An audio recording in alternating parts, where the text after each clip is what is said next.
Hi guys! Naghahanap din ba kayo ng brief para sa mga asawa nyo? Guys, isi-share ko lang po. Ito, nabili ko sa isang seller dito sa TikTok. Nagkataon na naghanap ako ng boxer kay Mister. Ito yung nakita ko. At hindi naman ako nagsisisi kasi maganda po ang tila niya.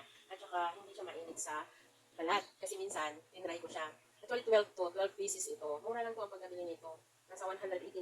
189 siya. 12 pieces na. Pero ito, 9 na lang siya kasi nagamit na yung... Hindi ko siya nakuhaan nung dumating kasi nga sobrang busy. Tapos ngayon, ito, 9 na lang to. Pero 12 pieces talaga to. Magaganda ang tila niya, tsaka ang garter niya, yung kulay, magaganda siya. Ayan o, ang kapal. Makapal siya guys o.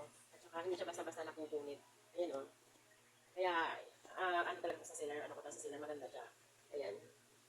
Tsaka nag-sale sila ngayon guys. Ilalagay ko yung yellow basket sa baba. Yan lang, baka gusto nyo rin.